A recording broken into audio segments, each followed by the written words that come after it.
Sanibonani bafowethu, ngithemba ukuthi niyaphila, ngithemba ukuthi yonke into ihamba kahle. Kunalento le engifuna ukuyithinta, engifuna ukuyichaza kancane la. Ukuze abantu be-understand nje ukukhanyiselana nje ongathini. Akukho okutheni ngakho abantu abekhehle ngakuthathe ngendlela but nje kukhona la hlala kumele sihlale bese siyalulana khona into eningi masikhuluma singabantu. Kukhona lo muthi lo ekuthiwa idungamuzi. Idungamuzi igama lawo lo muthi kuthiwa idungamuzi.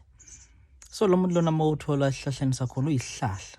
Siyazi ke sonke ukuthi isihlahla sineyinxabo, sinamagxola khona, istem bese kuba ama leaves phezulu, okungamacembe.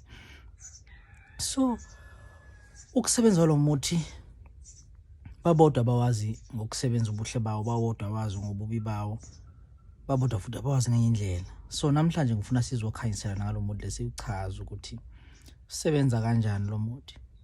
So lo muntu lona muhle kakhulu, mubi futhi at the very same time. Muhle ngane lo muthi. Lo muthi mothe amagxola awo agxoba, wabilisa ukhanda imbiza noma ukhanda isiphungo sokuphuza.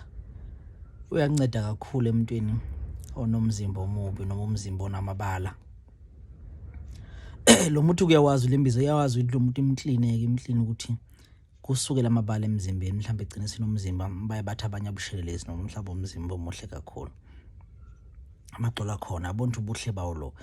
Phinde futhi lo muthi ukwazi ukusebenza futhi kubantu besifazana. Abantu besifazana mangabe bephethwe into abathi ama period pains, inhlungu. Uyakwazi ke lo muthi ukuthi mawungabe usebenzisa ukwazi ukuthi uthobe lezi inhlungu. Kulo muntu esifazana singamgcinezela kakhulu ngoba kukhona abanye abantu abagcinezelwe inhlungu zama period pains begcina mhlawumbe senkingeni bezobhlungu kakhulu. Isikhathi esingengana nje ngeke ngizothi khona shona ukuthi ubulawa ama period pains asazi kodwa. So lo muntu uyakwazi ukusebenza lapho ukuthi uvike kulo muntu mangabe ehlushwa ama period pains la. Umuntu esifazana noma mhlambe usebenzise nganga isikhathi nawazi ukuthi usheshe ungene egazini bese ukwazi ukuthi umvikele lento le. Bese kuzoba khona inkinga lo muthi ukuthiwa idungamuzi abathathu mabewusebenzisa. Uma ke ekhaya na yena asebenzisa inkuni zawo lo muthi, ke kusuka ukuthi uve ekhaya kakhulu ngendlela eyisimanga. Abantu basekhaya bangaxabana nje igama lawo ke. Uyawuzwa kuthiwa idungamuzi. Shuthi lo muntu lona unamandla okudunga umuzi wakini wasekhaya uphele wonke, uchitha umuzi wakini noma ngabe nikela usebenzisa ngendlela engafanelekanga ekhaya.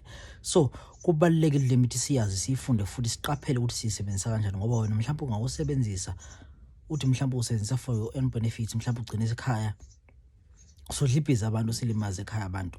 Kumbe ungasaqhubekeli phambili kanti ngosebenzise lo muthi ngendlela engamele usebenzise ngawo ngoba yonke imithi inobungozi bayo, inobuhle bayo, inokuphilisa wayo futhi. So kubalulekile ukuthi uma umuntu amoyivula ingqondo ukwazi ukunderstand umuthi kuqala ngaphambi kokuba usebenzise wona nje umuntu ungangeni inkinga ngoba lo muthi ungagcina mhlawumbe sekuphela umsamo wakhe nekubheka kuphela ikhala kini inxa yakho kanti nguwe othathe wasebenzisa umuthi engamele ngabe uyosebenzisa la ekhaya.